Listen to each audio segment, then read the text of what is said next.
Hey everyone, James Azar here with the CyberHub podcast for your weekly tech corner. And joining me today is the one, the only, the legend, Erich Krone.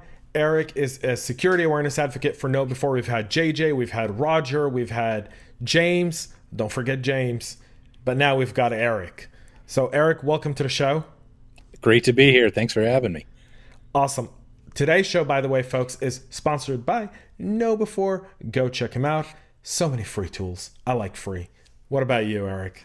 Absolutely. You know what? That's one of the things I absolutely love is the free tools. I mean, we do have some really cool stuff. It's why I love what we do.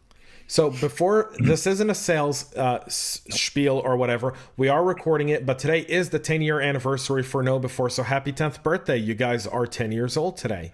Yeah, pretty crazy. We they planted 10,000 trees in honor of our 10th birthday, which I thought was a really cool, really fitting way to celebrate.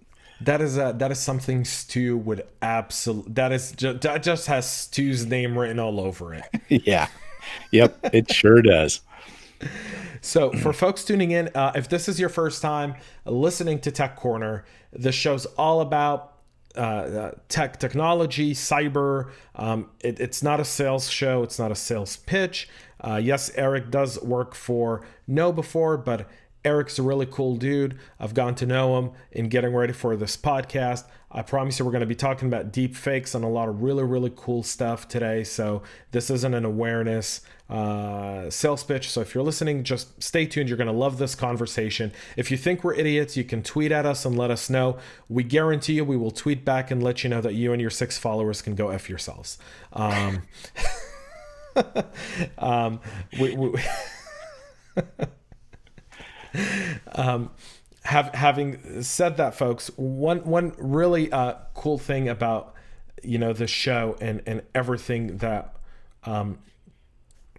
we talk about is the whole concept of this is an open discussion, really. And if you have comments, anything like that, let us know. Ask us questions. And I've gotten a bunch of stuff after my episode with Roger, and we're already planning on doing a follow-up to that. So just so you guys know, if you do send questions, they don't go unanswered. We look at them, we create a whole new piece of content. We're going to be doing it through a crowdcast, by the way, so you guys are able to come in and ask your questions live. We'll show your mugs on video, and you'll love it. So with that being said, Erich, let's talk a little bit about deepfakes. But before we do that, a little background on yourself for our audience who may not know who you are. All right. So, as you said, my name's Erich Krone. I work for KnowBe4 now. I'm what's called a security awareness advocate. And yes, that is actually a job. Basically, what I get to do is it's awesome. I get to go and I get to share my experience, right? So, I got into IT and security back in the mid 1990s. So, I'm kind of showing my age here. This gray is earned, let me tell you. But I've been in medical, I've been in manufacturing. I've been in a lot of different industries. Spent about 10 years with the U.S. Army in the Fort Huachuca area down there, and ended up the security manager of the 2nd Regional Cyber Center Western Hemisphere, which sounds super impressive until you have to say that every time you answer the phone, right? But basically, I've seen a lot of really interesting stuff, right? And deep fakes, when we decided to talk about this, I got a little stoked about this. And my background is I started in photography back in high school, right? Doing the whole darkroom thing. We had film back then, folks. And doing the whole darkroom thing and all of that. I was really into photography. And what got me into computers actually was when I was in the Navy. I was on an aircraft carrier, and one of my colleagues brought on an Amiga 500 or 5000, whatever it was. It was an Amiga something. And he showed me that he could scan a picture and digitally change it. And for me, being a photography buff, that was like a game changer for me. So when I got out of the military, I looked around and that was my whole thing, right? I wanted to get into digital. So now, move years ahead here. And what we can do on computers is mind blowing, right? And so it still fascinates me, some of the stuff we're doing. And as we're moving into this deep fake trend, we're doing it both audio and video, et cetera, et cetera. It still really resonates with me. Like, this is so cool that we can do this. So that's what drives me. That's who I am, and a little bit of my background. So I love your background. One, thank you for your service as a fellow veteran to another. I always think like we always wait for civilians to say thank you for your service, but we don't thank each other for our own service and the sacrifices we do make. But we're part of the 1% of this nation, and the 1% that actually did something for this nation. And so I was like to say that I think it's 1% of our nation serves in the armed forces. It's volunteered. So people volunteer for this. There's no victims in the military. There's only volunteers. And you come out of it and you make what you make out of it. Like every single thing, there's a bunch of issues. But I will say this. We've done a bunch of veteran shows on here. And it's awesome to meet cybersecurity folks that are veterans because their discipline is very different from those that are college educated. Very different set of disciplines. Yeah, you do learn a lot in there, and thank you for your service. But, as a segue, you mentioned it's all volunteers. Well, Navy stands for never again volunteer yourself, right? It is what it is, and I learned so much in that area, and I learned so much that I use these days from my Army time as well. Being a contractor with the Army and being a security manager, I helped roll out the Active Directory for all of North America for the U.S. Army. Have been involved in a lot of very high-end things like that, and in some of the networks, NIPRNet and CIPRNet specifically, and seeing the threats that are out there because we were constantly being attacked. And I've learned a whole lot about nation states. I've learned a whole lot about security in general during that time that's helped me as I've moved on in my career as well. And it kind of shapes how you look at things and think about things as well. It does, because when we look at cybersecurity, I've never looked at it as... and I don't use the term hackers for bad guys, right? Hackers to me are the people like Chris Roberts, Idona, the good guys, the guys that are on our side to do that. And I look at our opponents as being cyber criminals if they're from organized crime, and if they're from nation states, there are nation state opponents, no different than how we would label them from the military, right? A terrorist is someone with no affiliation to any country, but rather an affiliation to a group. You'd never call a Russian soldier a terrorist. You'd rather call him your opponent, or a Chinese soldier. That'd be our opponents. And so I refer the same thing in cyber, and I'm trying to bring that terminology. I do that on our practitioner brief, right? I'll see a headline, it'll say, hackers can do this, and I'm like, exit out. Cyber criminals or nation state opponents are doing this stuff. Terminology is really important. Yep, there's hackers on both sides of it. And hacking really comes back to, the original idea of hacking is taking something and having it do something it wasn't originally designed to do, right? And that's where you get like life hacks and stuff like that. I mean, that's where it comes from. And hacking is just honestly curiosity. I was one of those kids that when I got toys, it was because I wanted to take them apart and see what makes them tick, right? I was that kid that used to take things apart. We had this thing called a VCR back in the day, top loading. I mean, again, I'm kind of old here, right? And I remember we've all had VCRs. Yeah, they were so mad at me though because I had taken the cover off and I wanted to see it work. I wanted to see the head spinning and stuff. That's hacking, right? And this does tie into, like I said, my interest in the deep fakes and what we're seeing out there with this, and using now computers and AI networks in order to do these changes that otherwise would have taken a long time. I've done a lot of Photoshopping in my time for fun and for stock photography, things like that. I've done a lot of that.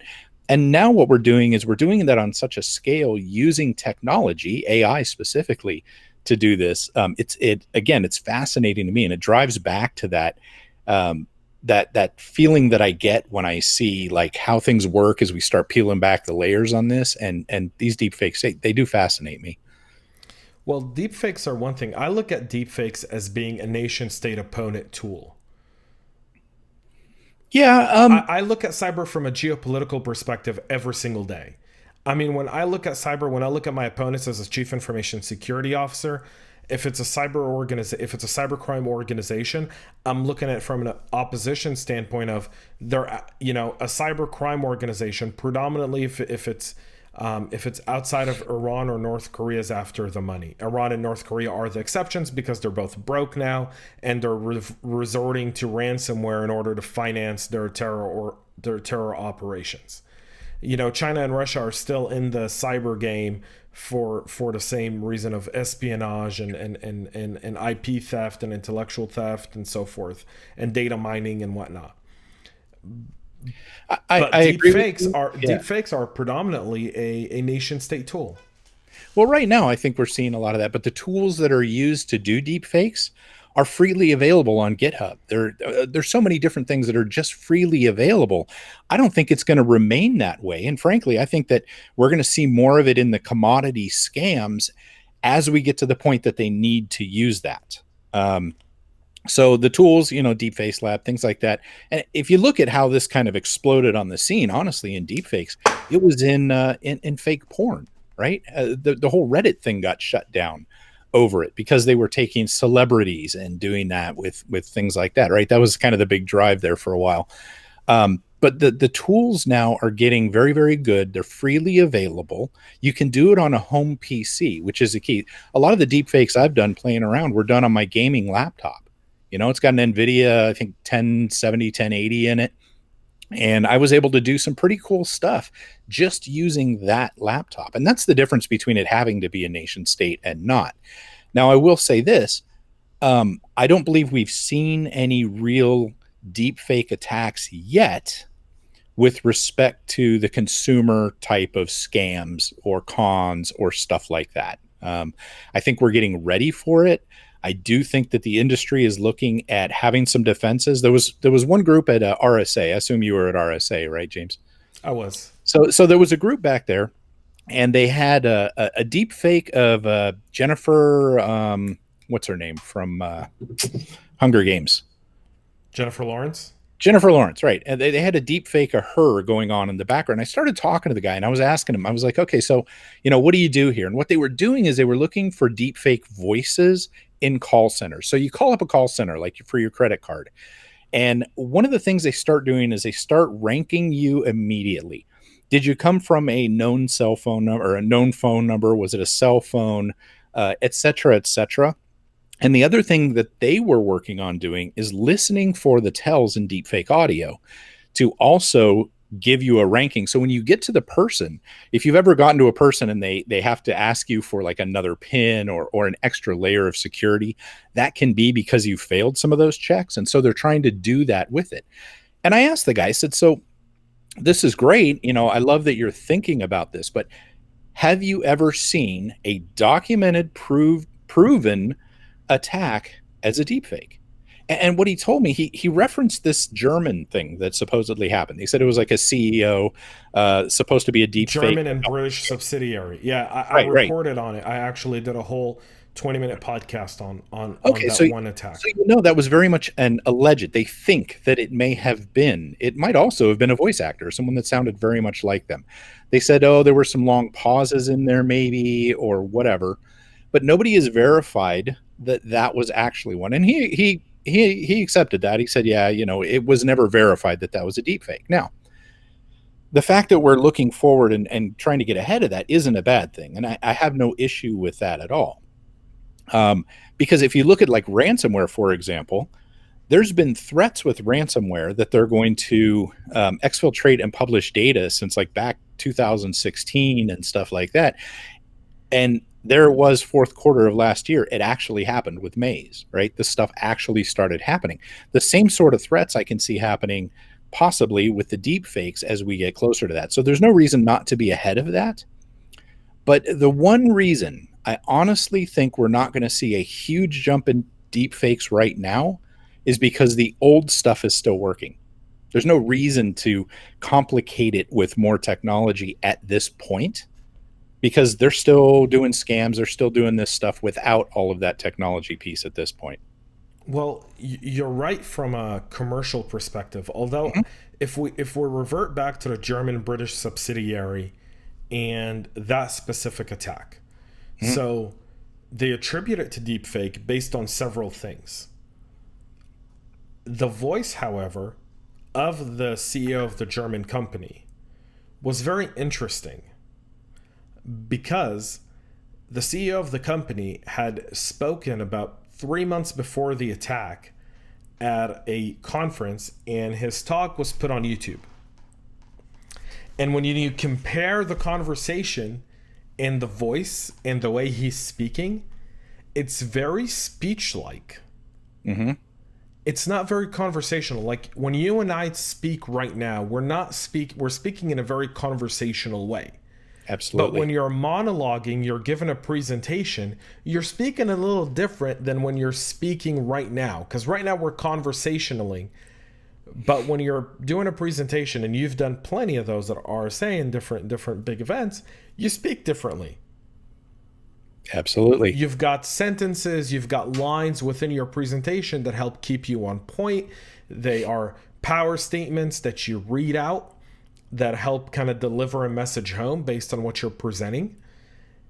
And the speech of that specific CEO, the German CEO, was very much monologued and not conversational. The fact that the British CEO didn't pick up on it was mind-boggling to me. Right. Right? Because they've transitioned the voice into the deepfake from a YouTube talk. Yeah, Which and I was, mean so that is one way that you can definitely do that, right? So if you look at like there's the real-time voice changer, I think it is. It's on GitHub. It's runs off TensorFlow, just like most of the other stuff, DFace Labs and stuff. And it's all about audio. And you feed it a few minutes of audio. It can be as little as a few seconds, and it tries to mimic it. Now, it's not very good. It definitely isn't great. But we are getting to the point where some of that happens. Now, I while I understand what you're saying, I often wonder in that case, um, what other things could have been played. Because honestly, if you think about it, ever since then, have we ever seen another case where that tactic has been tied to a deep fake audio like that? I have not seen another case in the news since then. And you would think if they were able to do it in that case, they would have continued to perpetuate that. well, and true to an extent. Depends on who did it. Right? I mean, again, if this could have been something where a nation state asked a cybercrime organization to test out, to see what the response would be, to see what the market would do to respond to it before they launch it on a massive scale. We've seen that happen with ransomware attacks, right? Before WannaCry, before NotPetya and others, where they came in small doses a year earlier, right? The market adjusted, the AV guys adjusted, the endpoint guys adjusted. They studied what they did, and then they came out with a stronger version that went massive because they knew all the weaknesses within the AV in order to take advantage of it. Well, it'll definitely be interesting to see what happens. And that's why I'm saying I don't fault anyone for looking forward and working on the technology to spot this. But in my opinion, we actually have not seen it hit in a large way yet. Again, that's not to say that I don't think it's going to end up happening. But if you tie back again to the ransomware thing, right? We didn't see the data exfiltration for all of these years. Why? Because they were extremely successful without having to deal with all that garbage. So what happens now? We got better at restoring. We got better at responding. We started paying out less often, right? And so what did they have to do? They had to up their game. They had to take it to the next level. And that meant adding more complexity. Now they have to, spin up websites to dump the stuff on, et cetera, et cetera. But that's when they started exfiltrating the data. That's when they started doing that piece of it, because we were paying out less because we'd learned to respond. And so I honestly think that we're going to see the deep fakes happening. We're going to see that stuff happening. But I think it's still maybe a little ways off until such time as we're getting better at not falling for the basics. I mean, simple scams and cons. If you look at business email compromise and what happens with the simple wire transfer scams these days, you don't need to sound like the CEO, or you don't even need that complexity of the deep fake to be able to do that. People are happy to wire money off other places, and they do it every day. So why add that extra level? We did see deep fakes in the 2016 election cycle. We saw some of it in 2018. Yeah, I think we're going to see, if we're going to see them, we're going to see them as we come in here. And you and I talked about that a little bit in one of our earlier chats about this. And I think deepfakes are something that we're definitely going to see some of here. And I think it's a danger in the election cycle because the timing that can be done with that, right? So what do? You drop some deepfakes that essentially have somebody saying something completely over the top. You drop that out a few days before, and you're not going to swing the hard on either side, right? You're going to swing those people in the middle that aren't sure where they want to be, but you outrage them with something, the vote is done, and then you turn around and it's discredited afterwards, but then it's too late, right? And you're right. We have nation states that are involved in what we're doing. They want to influence our elections. And if anyone's going to have the power to do that in the election side, I can see that happening and happening pretty soon here.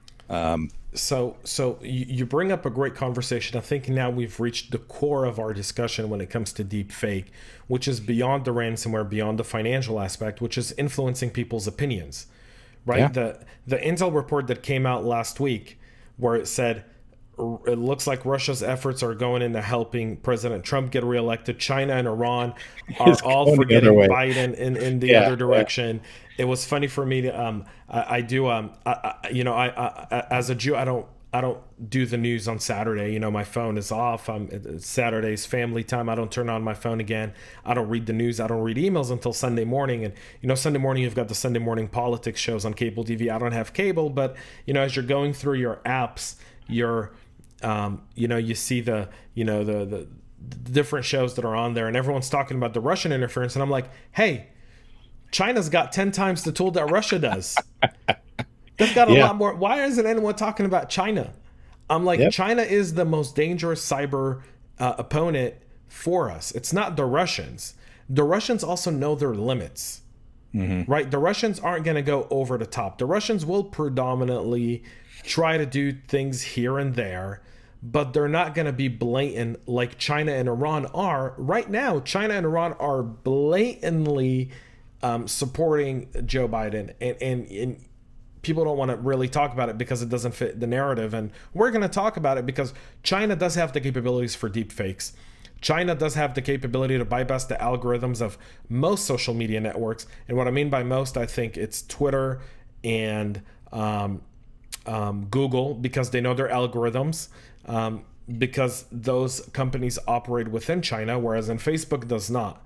So I feel like with Facebook, we at least have some level of protection, but with Twitter, Snapchat, and others that operate within the communist China area, within the communist Chinese party, then the CCP, they have the back doors. They know all their algorithms. They know how to bypass some of those things because that's part of working with China.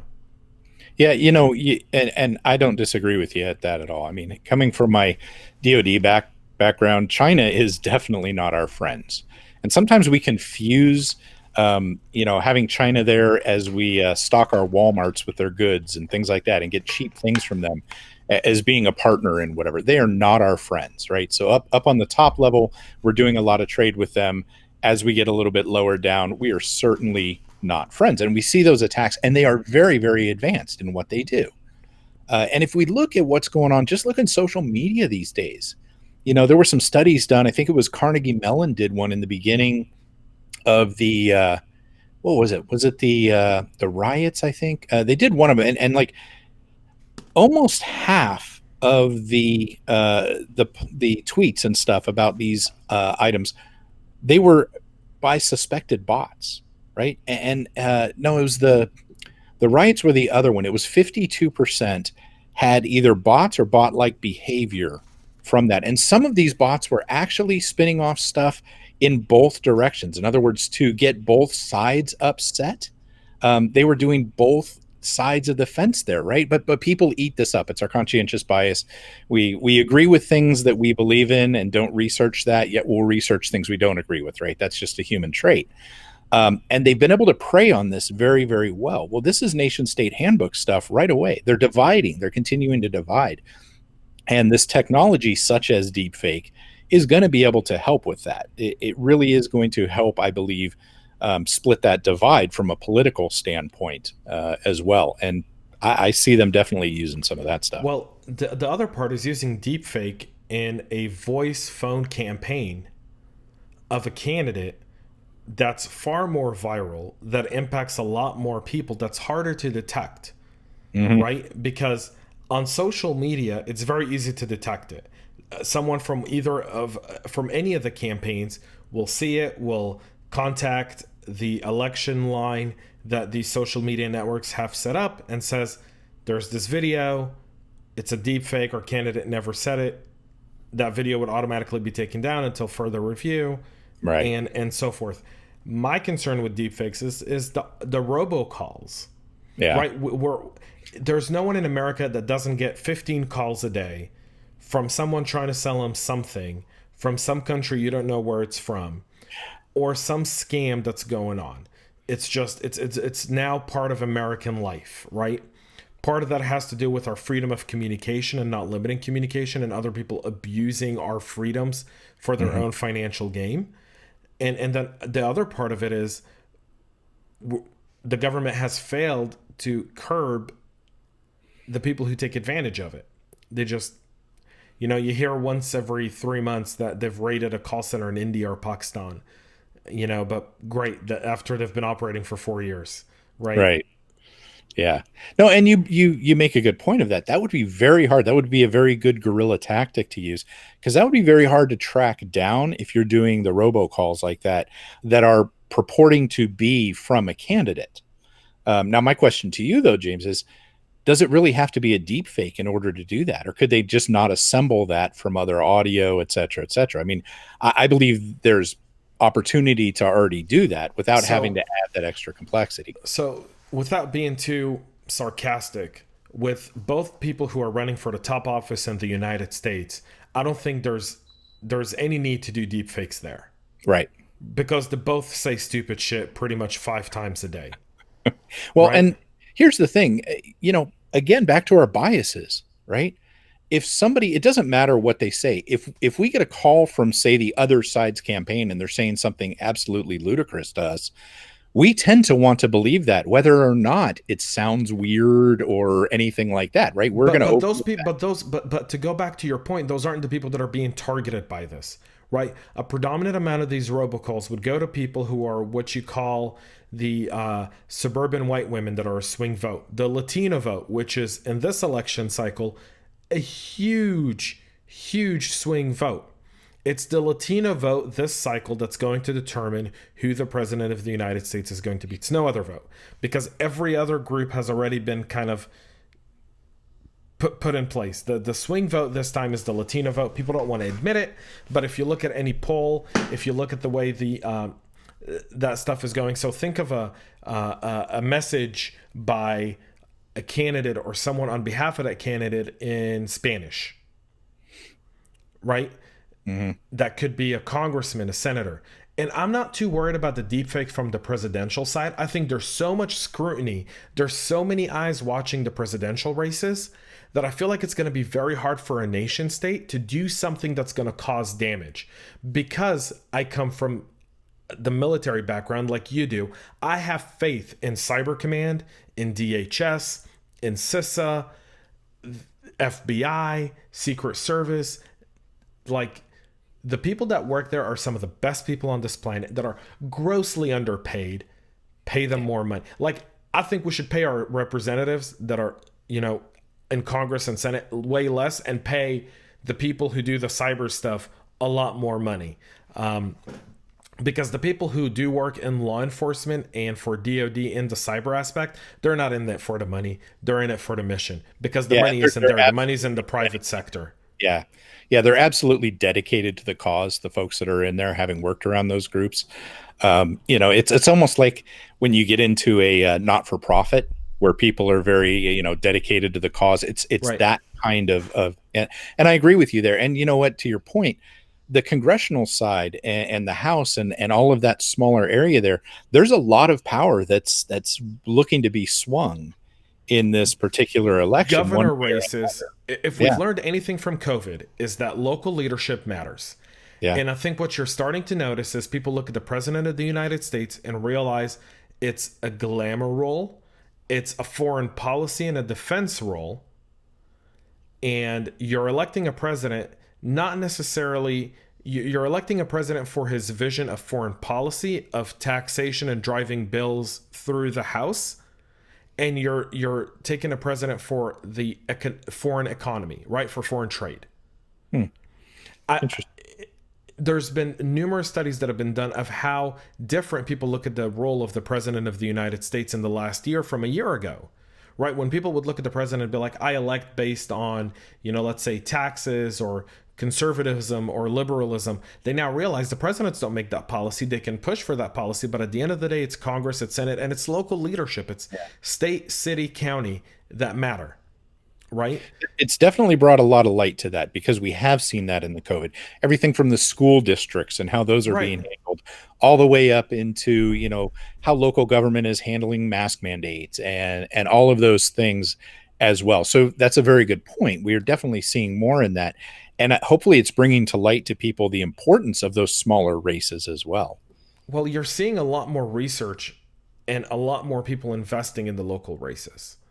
Something that, when you look at a mayor of a city, people will think, well, what's the big deal? I've got these, two people running for mayors. Well, in the state of Georgia where I reside, for our second senator seat, there are 30 candidates for the U.S. Senate. Wow. Right? So you're not talking about a ballot with maybe 4 or 5 names. Now you're talking about a ballot with a lot more. Yeah. Yeah, right. No, that's very true. That's very true. And so my concern with deepfakes is the smaller races, the smaller swing seat congressional and Senate races. I feel like if you're a nation state, you're looking at the map, you go, there's, because of who's running for president, and I don't care what side you're on, there's nothing that we can do or say that's going to get the support off one person or the other. The middle is going to vote based on their conscience when they go into the polls. We saw that in 2016. We'll see it again in 2020. It's not like we have the best 2 Americans running for this role. We have 2 people that are running for this job, and out of 320 million, somehow these 2 ended up in the position to run for office. But in the smaller seats, and in the congressional seats, in the Senate seats, in local state senates and local state representatives, I feel like that's where foreign adversaries are going to go for. Can we swing these to be more democratic? Can we swing these to be more conservative? You know what I mean? I think that's where we're going to see them really invest in swinging it. Now, I'd be curious to see, as like here in Florida, our early voting is starting, I think, this week, as a matter of fact. And I haven't seen any reports yet of people that have claimed that or reported that or said that I'm getting these types of calls. Now, would they know? Who knows, right? That's the other side of that, is do they recognize it? But I do think you're right. I think it's something that we need to keep an eye on as security professionals in a community and as law enforcement as well. We need to be keeping an eye on that and need to be ready to react quickly if that does start coming to light. It's important to note, right, that in the small races, they don't have the resources that presidential or nationwide campaigns do have, right? So when you get a call and you think it's from a local candidate or someone who's running against your local incumbent congressman or senator, you're not really going to report it most of the time because you wouldn't think about it. And I feel like that's the difference between 2016 and 2018 to 2020. I feel like our opponents are smarter a little bit more this time because our playbook is being broadcast on C-SPAN every time they hold a hearing. Yeah, true. Now, here's the thing, though. It depends on how far they go with what they're trying to say.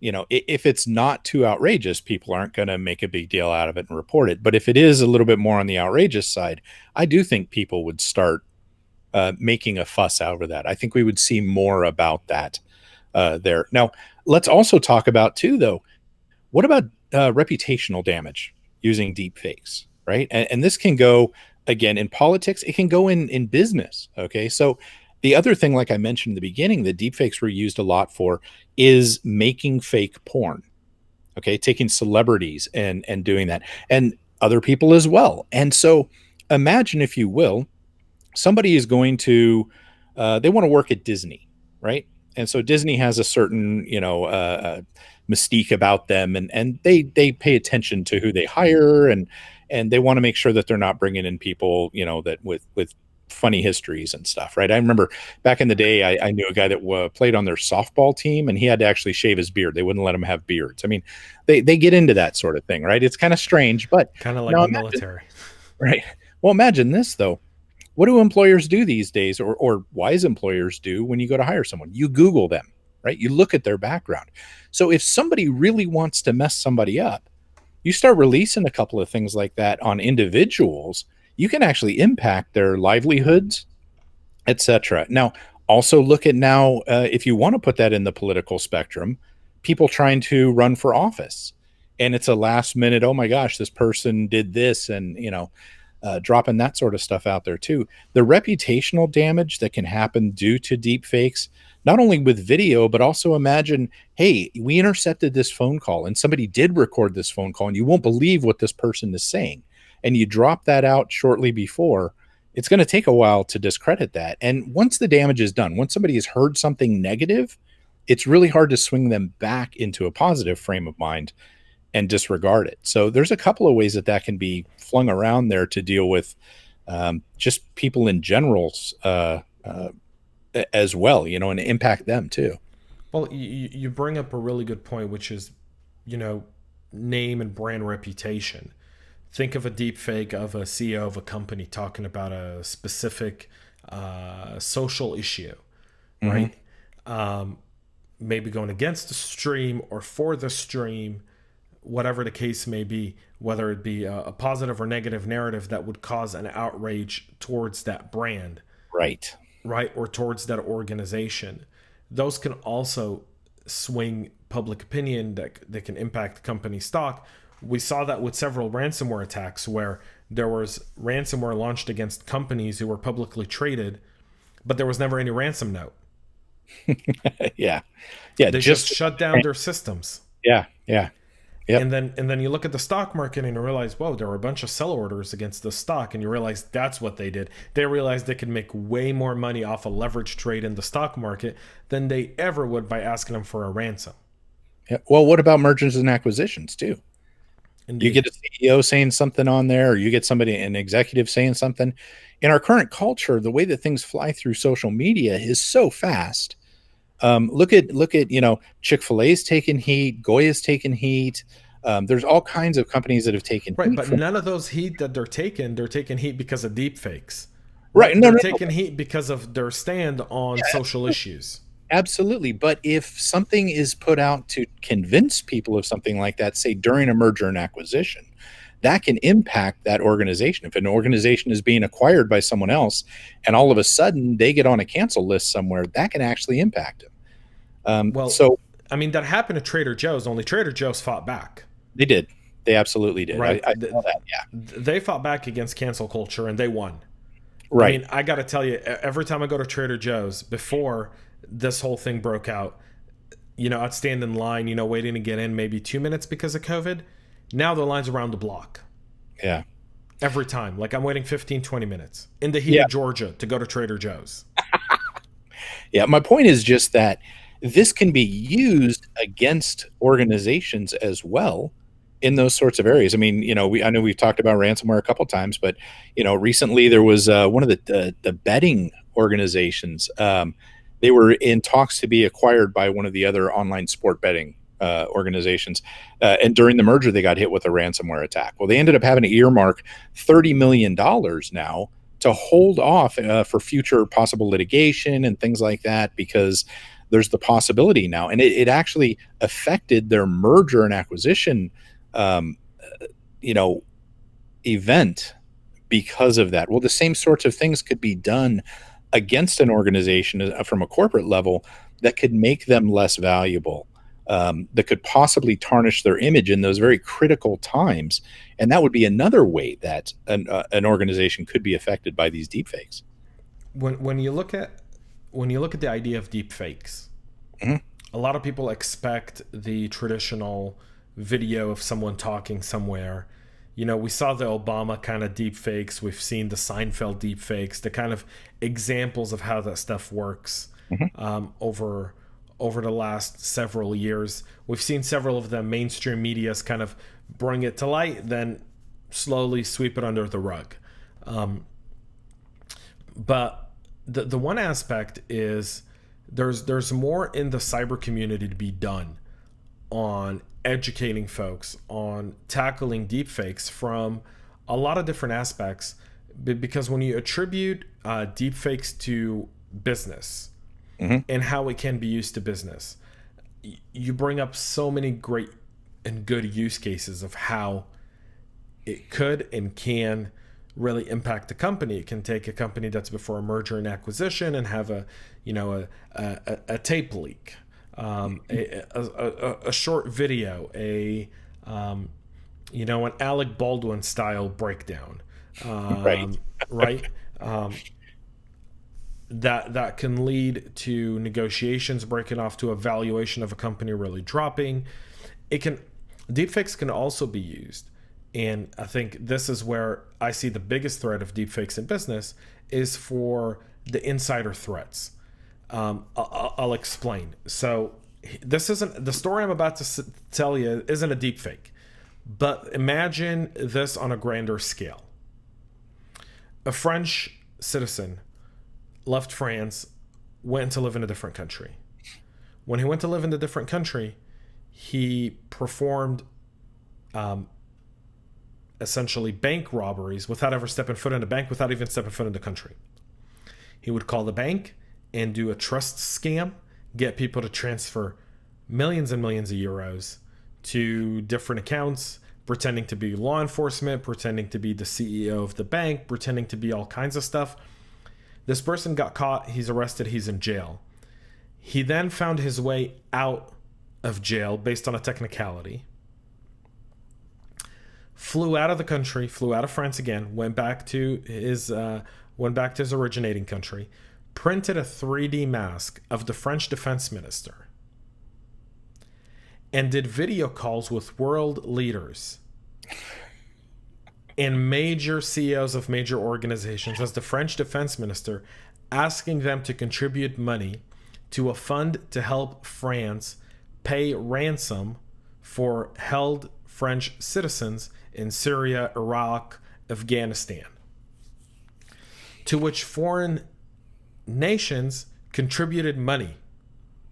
Now, he got caught in that specific scam because he called a leader of a specific African nation, and at the end of the call, he said, "Viva la France."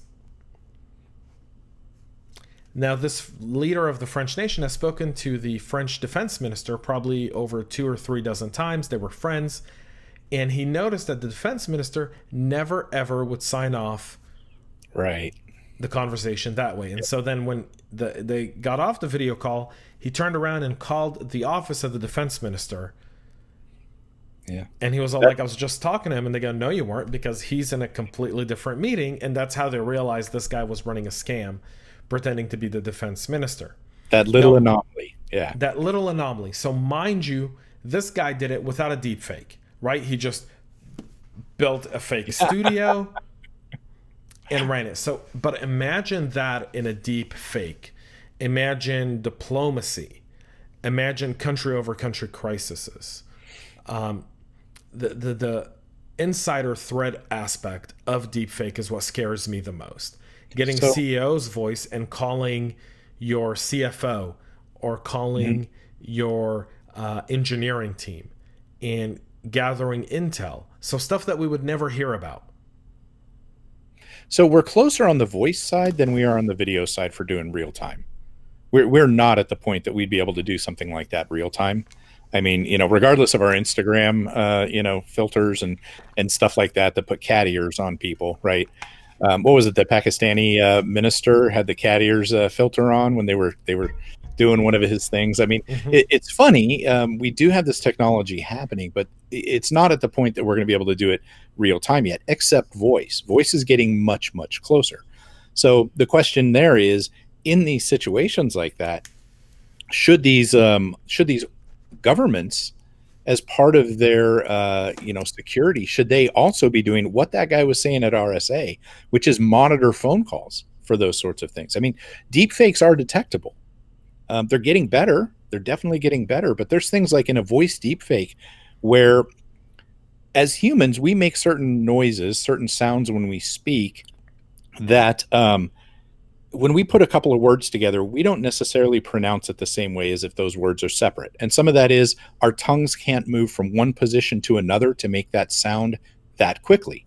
Now, our brains tend to filter that in. We tend to figure out what they're saying without even realizing it's happening. Okay. And we see that part in when you have a conversation with somebody with a strong accent, right? Sometimes your comprehension may lag a half second or a second behind. Our brain filters that stuff in. It's wonderful. But in deep fakes, the AIs don't know that you can't make those sounds back to back. And therefore, they are discernible, especially on the audio side, when that sort of stuff is built by a computer. Now, they're getting better at detecting it, but they're also getting better at making them because the detection is better. Now, this may sound a little bit strange, but much like with common malware and things like that, the attackers, these cyber criminals, they have access to a lot of these detection tools, and they're going to run their stuff through that, kind of like you were talking about earlier with the AV, poking and prodding to see how it all works. And once they figured out a way to get around that, then they can definitely use it. And there's some things that are going on in the deepfake side. I'm going to try to say this right. They're GANs, right? Which is the Generative Adversarial Networks. Have you heard about that one, James? I have not. Okay, so basically what it is it's a deepfake creation where you're using two different AIs. And so the idea is the one AI generates the content and the other AI in the process tries to spot it. And if it spots it, then it recreates it in such a way that it's always trying to go against that adversary. That's why it's called adversarial. And so by the time it's done, it's gotten things that have gotten past the AI, right? And so these detection techniques are getting better, but because the detection techniques are getting better, they're able to use that to actually make better fakes. It's a whack-a-mole kind of cat and mouse sort of thing here. But it's a very interesting process using the GANs to be able to do that, and it's going to be making them harder to detect with AI because they're already testing against AI in the creation process. So I have a rule of thumb for all of this. Just do more video calls. Hey, yeah, no, absolutely. It's kind of like, the wire transfer fraud things we talked about where, the German CEO calls up the British CEO and says, transfer money. If the policy is there that says, hey, in a large amount of money like that, you pick up the phone, you call them back at a known good number and just say, Bob, wanted to make sure that's you.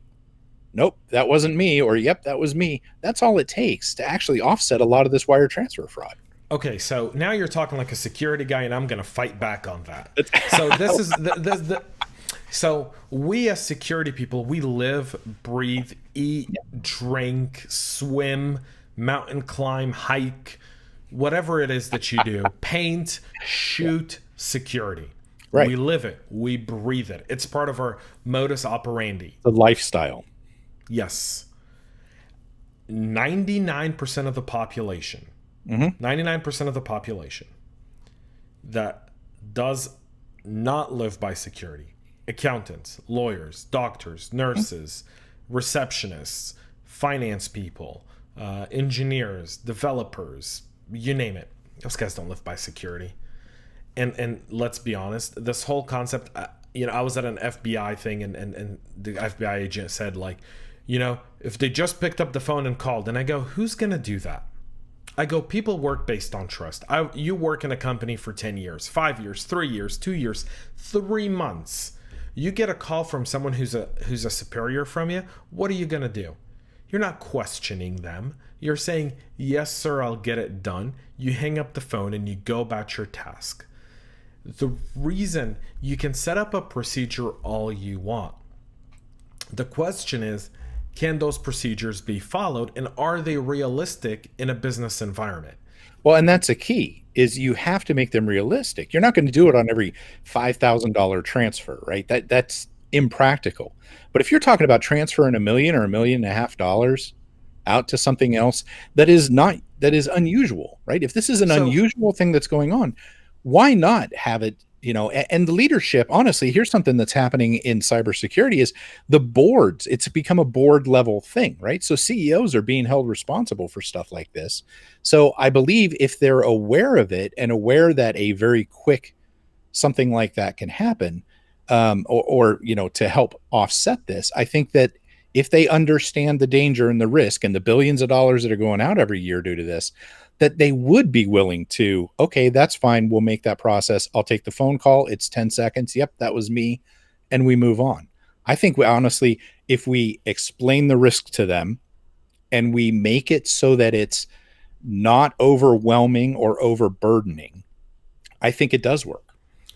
So I'm all for automation of this stuff, right? I'm all for finding ways to automate that call, automate that verification, automate that authentication, right? Create processes within the system. When someone wants to go and make $1 million payment, it's not as simple as when you and I go to pay our electricity bill. Within a corporate system, there's a PO that has to put in, there's a bunch of forms and different mechanisms that someone makes and does within an ERP system, within a billing software system, in order to make that transaction take place.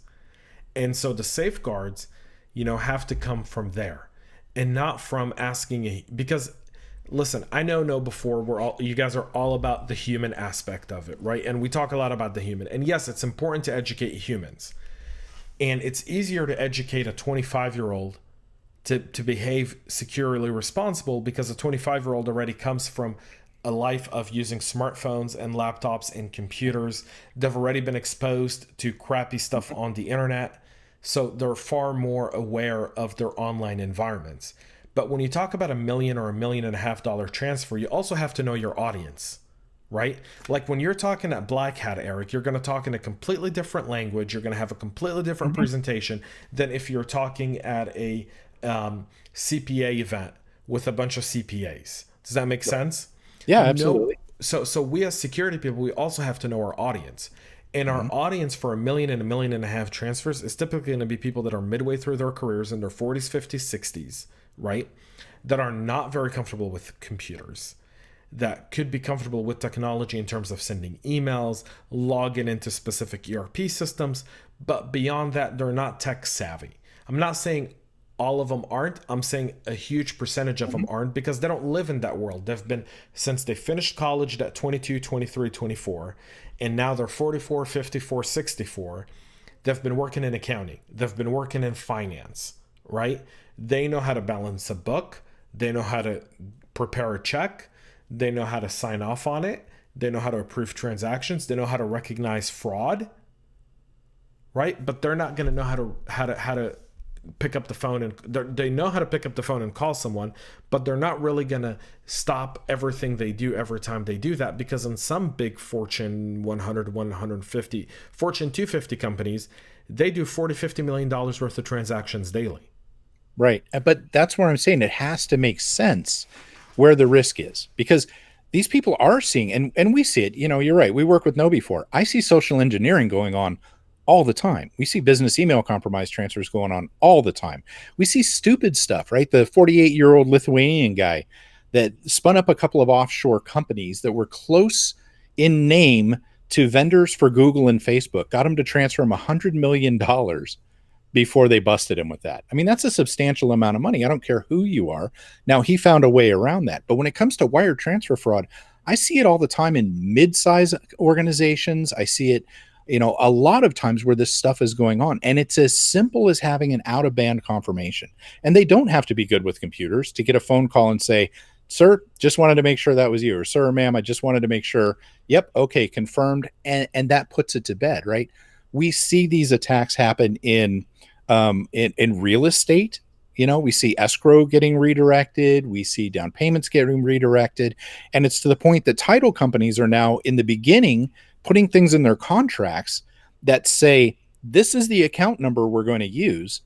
We're not going to vary away from this account number unless we speak in person to do it. And that's for their protection, because it's happening so often. Now they can go back if something happens and the money gets wired to another account. They can go, look, you said right here that this is the only account we're going to use.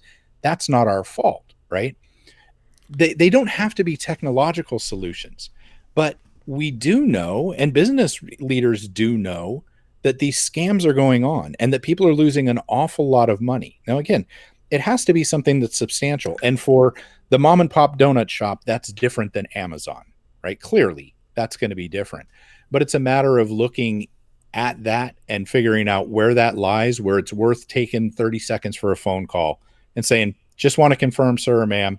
Okay, cool. That is not a hard thing to do. And I've seen it be successful.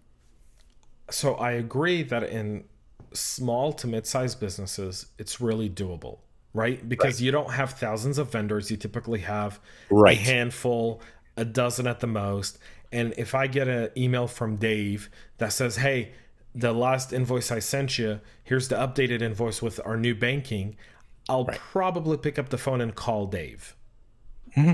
Right. When you, and those frauds are more likely to be detected by a phone call because of those personal relationships. In the mid-sized to larger organizations, the phone call doesn't become as easy, simply because the guy who's handling the payment may not be the same person that you do business with. Right. And depending on how the request comes in, though, that's a different way. So a lot of these come in from somebody purporting to be the CEO saying, I need you to transfer a bunch of money, right? And so that tends to happen in that mid-sized business. We're not talking necessarily enterprise, right? Bezos is never going to, reach out to, somebody in finance and say, I need you to get me a bunch of gift cards and send me the numbers, right? But we see it all the time in mid and even, the larger mid-sized organizations where those kind of scams are happening and they're being real. Now, these are the places where that, deep fakes are going to come into play when you're talking about voice, because they think they hear their boss whom they're familiar with and they've heard them. And so that's going to be the catalyst that makes it kind of go. But if your policy and procedure says, I'm just going to confirm with this person, again, I honestly believe, because I've seen it work, where this will head off a lot of that. Now, you're right in the enterprises, but again, how often are you going to get those kind of scams that are going to come in that's like, hey, we're acquiring a company, we need you to transfer $30,000 as a good faith to this account, I'll call you back when I'm done with the negotiations, right? You don't see that in the larger companies because they have more defined processes already in place. To your point, it takes paperwork. I mean, if you've been in military, I've been in government too, and it's an act of God to be able to do a lot of this stuff. Everything has to be run through these processes. Hell, just to get kosher food, you got to fill out 17 forms. Right, exactly. Yeah, but in the mid-sized companies, and even those that are growing quickly into the larger ones, a lot of this stuff, especially in today's agile environment, is done on a whim like that. And so we need to have ways to do that. I see deepfakes actually coming into play on that sort of stuff as they get better, and making it more, more of a challenge, kind of like that German to British one, if that was indeed one, but making that smoother so that you wouldn't be able to detect those sorts of things. I can see where that's going to be a problem in the near future. Probably in the next couple of years, I expect we're going to start seeing that. Especially if we start getting wiser to the business email compromise scams. So I agree with a lot of what you said. The human element is still very critical, and I don't want my earlier thing to say, well, we're relying too much on humans. I think that my whole approach to that is, there's a saying, you can't teach an old dog new tricks, and until you get until you get people really understanding processes, and that's I think that's one of the failures that CISOs go through.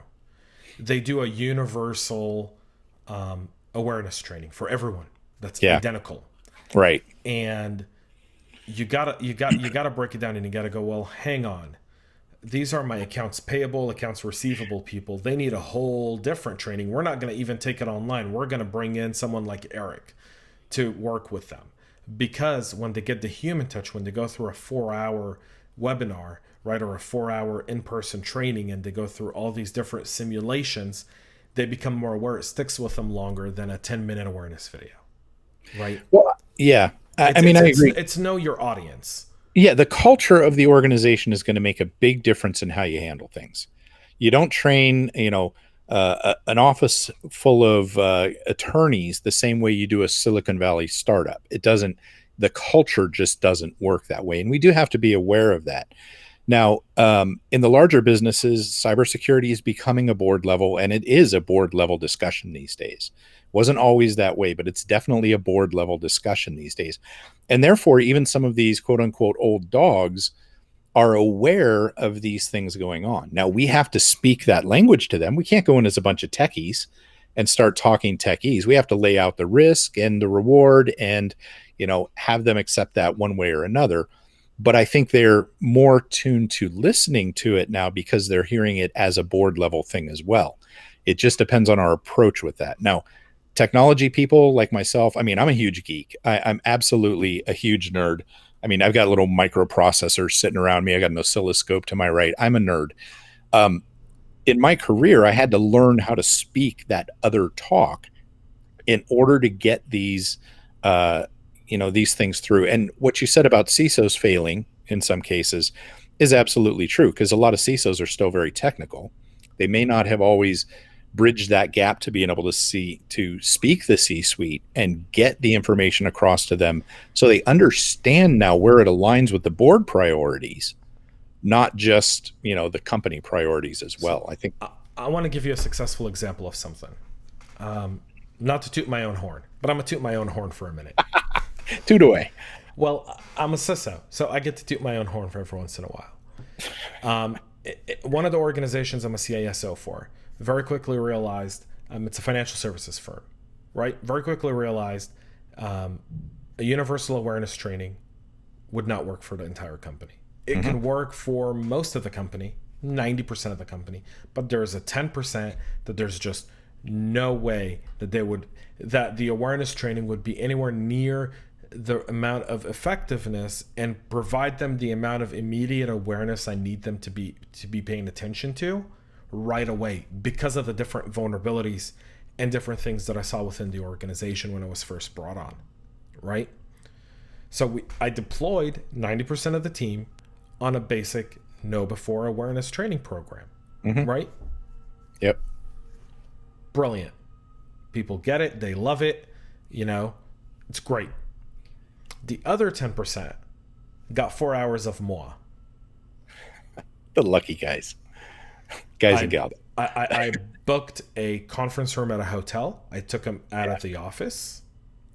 I put them in a room. I took away their phones. I took away their laptops. I gave them notebooks, pen, and paper. Right? I had several of my vendors bring them some swag. Right? So that they get spoiled a little bit. I invited 2 security researchers to talk to them so that they got a feeling from a security researcher. And then I spoke to them. And the impact of that specific action, the cost of that and the impact of that and what it accounted for to the company until today is felt. So now I can revert them to the typical KnowBe4 awareness training that you execute within your company every 2 weeks, 30 days, whatever you want to do, and however you want to do it, and the different phishing tests and all that. But the foundation to their cyber awareness needed to be far more effective. Right. It needed to be, hey, you guys are dealing with, it wasn't just finance people. I had engineers in there, people that are working on our IP, right? Yeah. I had people that were in M&A and business development that were dealing with classified material. So it wasn't just the finance people. It was everyone. Right. Everyone who would be targeted by a social engineering attack. And I feel like when you break everything apart and you talk about deep fakes, right? The moment we break it all apart and then we start to focus on the human element of it all, if we just spoke to other humans at a level of speaking to other humans in a way where other humans would go, wonderful, right? Yeah, we would be far more successful in defending ourselves against our opponents than any other way. At the human side, what I like to tell people, deepfakes are a social engineering attack. That's what they are. And Indeed. social engineering attacks at their root are emotional attacks. It's an attack on emotions, whether that's somebody throwing authority around or something else. It is an emotional attack one way or another. So when it comes to teaching people how to deal with these deep fakes, it's not much different than I tell people for a lot of the other scams that are out there. And that is, if a phone call, a text message, or an email elicits a strong emotional response, step back and be careful with it, because the emotional attack is part of this. And when the attackers go after emotions, what they're trying to do is disrupt your critical thinking skills. You mentioned the gentleman, the Viva la France, right? Picking up on that little piece right there was brilliant. That was very good. But if you have someone in a heightened emotional state, they may not pick up on those little nuances. They may not pick up on those things because it impacts our critical thinking piece, right?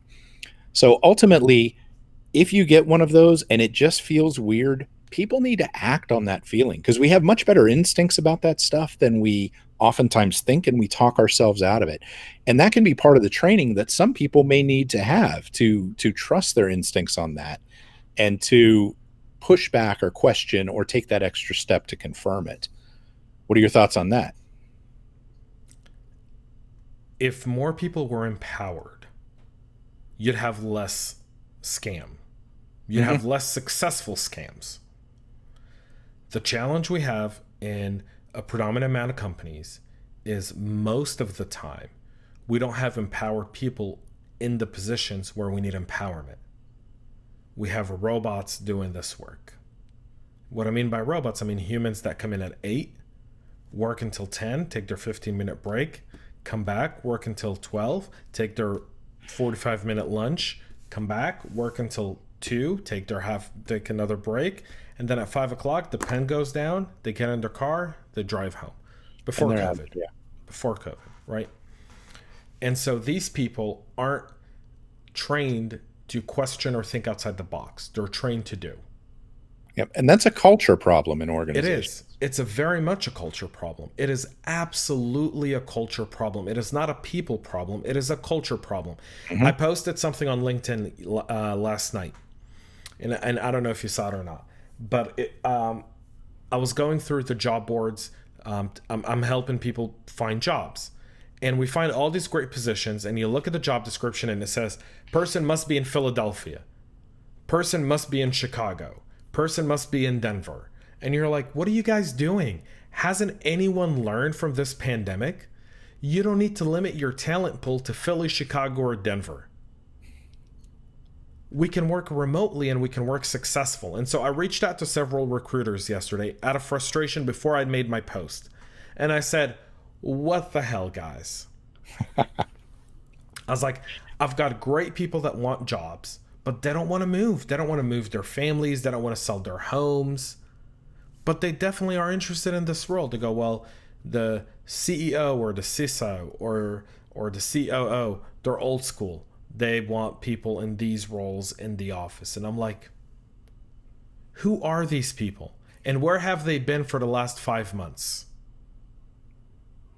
No, and that, COVID has definitely forced a lot of these organizations to do that. And I'll be upfront with you, at KnowBe4, we generally all live in this area, and we tend to go into the office. And when I first started working here, I thought it was interesting that as forward as we are, as forward thinking as we are, with the open floor plan, and I mean radical transparency from our CEO. Our CEO gets up every morning at 9 a.m. and tells us what's going on every single morning in the organization. And I thought, wow, it's interesting to me with this approach that we don't do a lot more remote work. But here's the thing that I've learned about this, and this is something that I've observed over the last 4 years.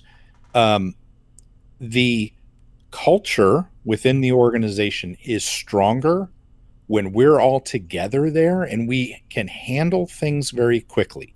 Now, I'm not saying that I disagree with companies that do it another way.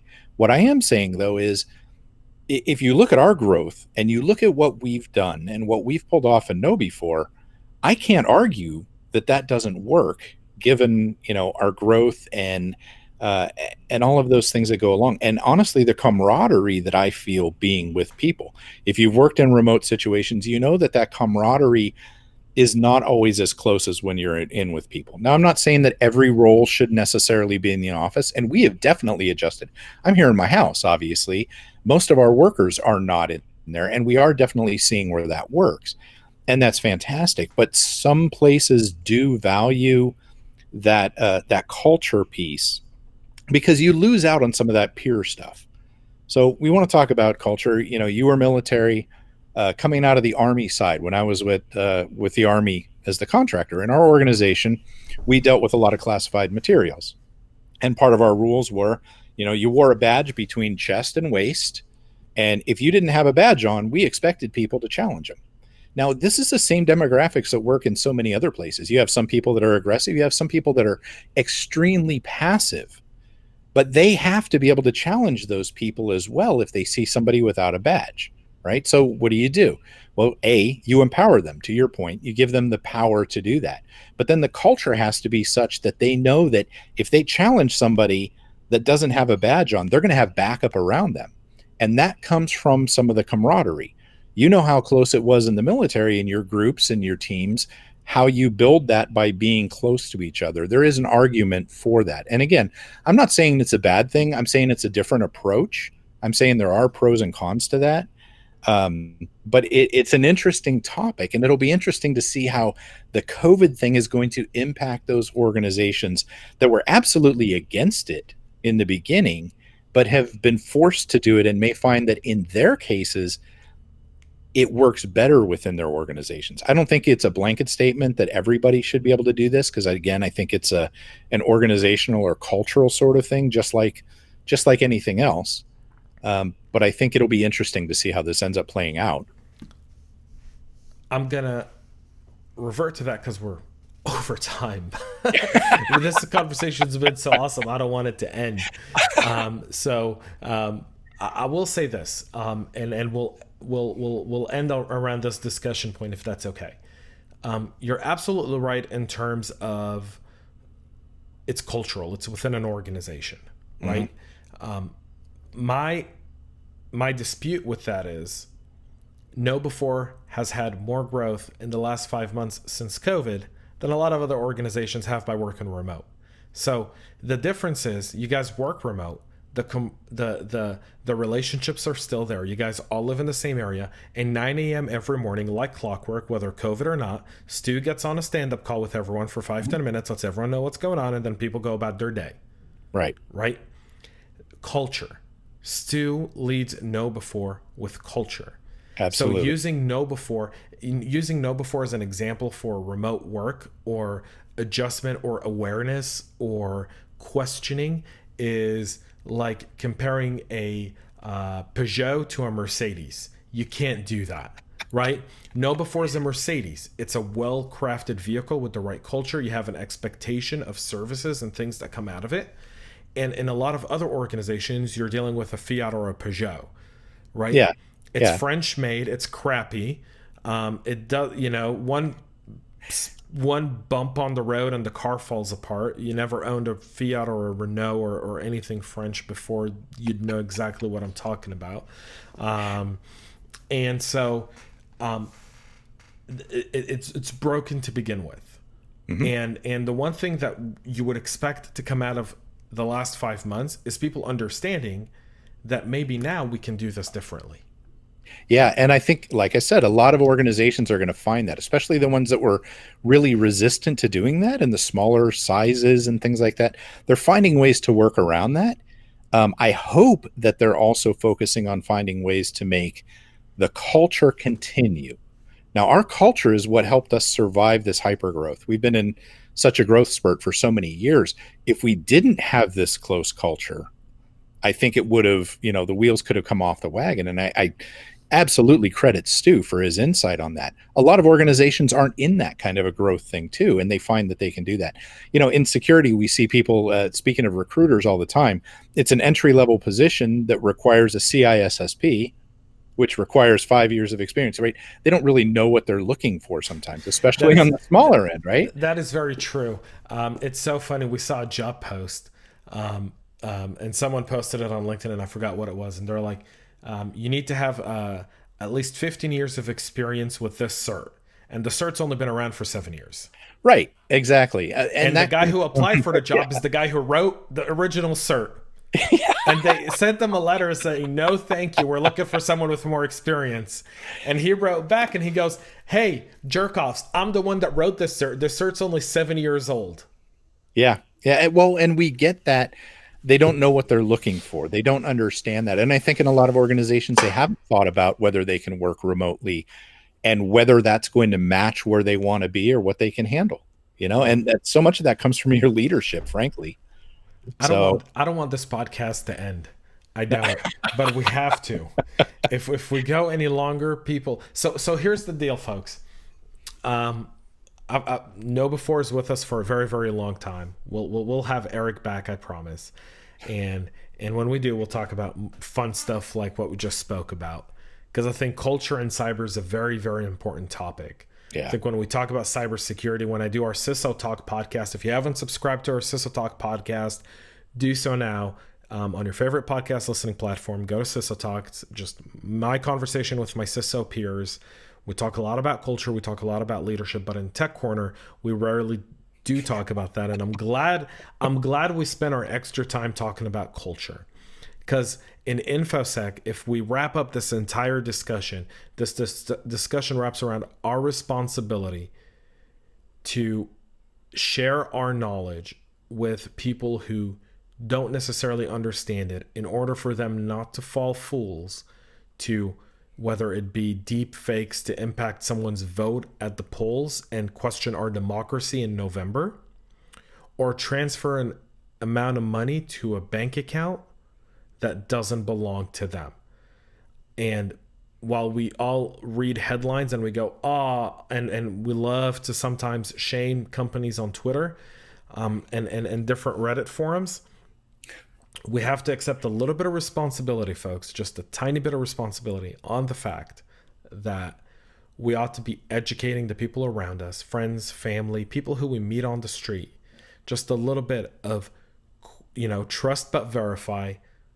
If we all just used that Ronald Reagan line, trust but verify, we would probably reduce 80 to 90% of cyber scams and disinformation and misinformation that's put out there if we just used trust but verify. Erich, what do you think? No, I agree 100% with that. Absolutely. Trust but verify. How can people touch base with you, Erich? My email address is erichk@knowbe4.com. Twitter @Erich Krone. That's ERICHKRON. I also have a KB4 one. I really don't use that very much.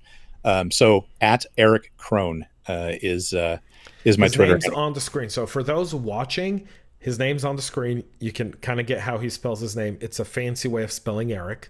It's German.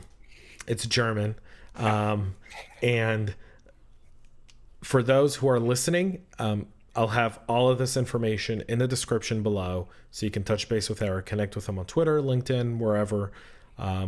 He's got a lot of really cool stuff that Erich does.